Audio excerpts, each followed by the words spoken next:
Hi water signs, Cancer, Pisces, and Scorpio. Welcome po sa ating channel at ito ang inyong daily gabay, tarot reading for love reading for August 26, 2023.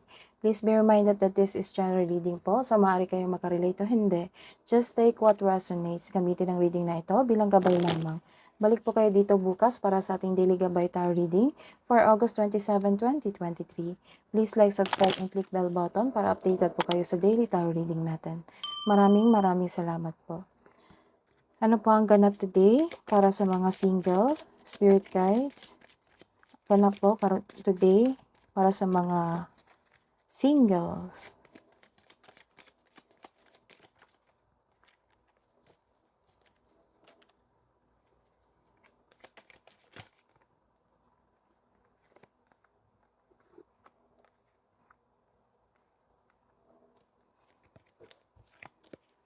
Para po sa mga may karelasyon.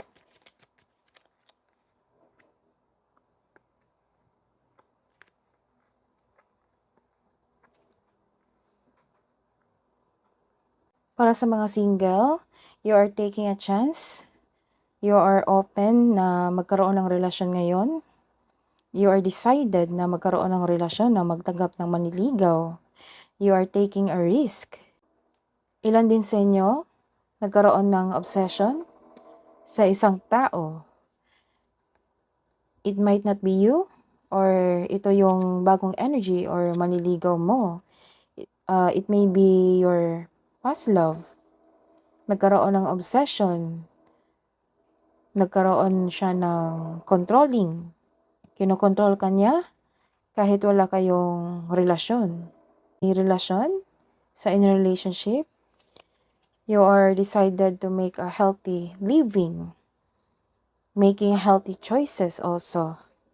In love and in life. So, you are healing. Nagkaroon ng self-love. Nagkaroon ka ng self-care. Inaalagaan nyo ang sarili nyo. Inaalagaan nyo ang kapareha mo. Inaalagaan nyo ang inyong relasyon. Ang ilan din sa inyo, nangangailangan ng time. Kasi ilan sa inyong na may kapareha na busy. Ilan sa inyo na you are decided to heal yourself para magkaroon ng progress sa inyong relasyon. What's the message for single ngayong August 26, 2023?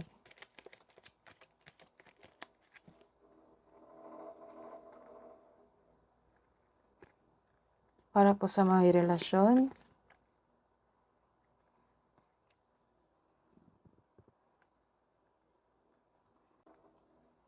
Manifesting a wonderful relationship. Your manifest will be granted soon. So pay attention to balance your emotions with your thoughts while remaining grounded and passionate para ma-attract mo yung green flag na tao para sa iyo.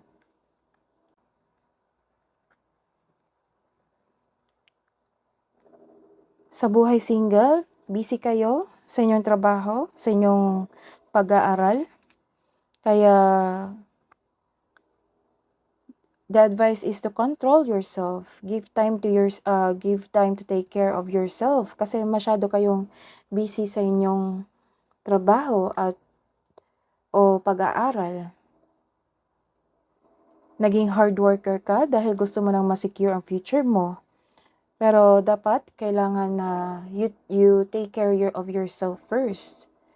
So balansehin mo ang iyong schedule. Sa mga may karelasyon, you are feeling unworthy. You are creating blockages. May taong nagselos o insecure sa iyo o hindi niya pinapakita ang kanyang true self, kaya mag-ingat sa taong ito.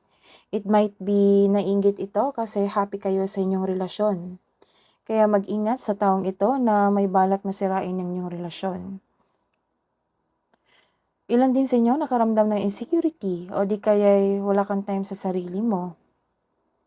So this is the confirmation that you need time. Na wala kang time sa sarili mo, ang iyong kapareha. So spend time wisely. I-balance mo ang iyong schedule. This is an inability to move forward. You are decided to move forward but hindi mo alam kung paano. Because you are feeling defeated or nagkaroon ka ng confusion. Confused ka. You have lack of confidence na mag-move on or lack of focus or loss of direction. The advice is you need to create or to write down sa journal mo. I-transfer mo yung thoughts mo sa isang pahina para maibsan yung mabigat mong iniisip. Mabigat na pakiramdam. Impulse control ay kailangan in order to grow and take action in a positive direction. Ano po ang advice para sa mga single na walang boyfriend, girlfriend since birth?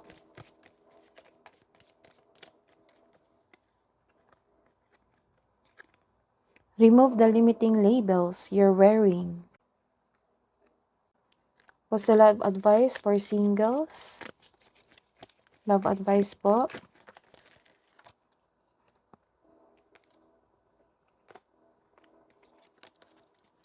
What's the love advice for singles?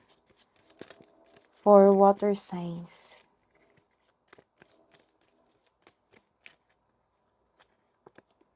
Look deep within your heart and you will feel my love. My love for you is as deep as the ocean. So may taong may lihim na pagtingin sa iyo ngayon. What's the love advice sa mga in relationship? Don't make decisions based on guilt or what you think you should do, for it is only in being true to yourself that you can be true to others. That is your reading today for water signs, Cancer, Pisces, and Scorpio. Balik po kayo dito bukas para sa love reading natin. August 27, 2023. Please like, subscribe, and click bell button for notification para po updated kayo sa daily tarot reading natin. Maraming salamat po.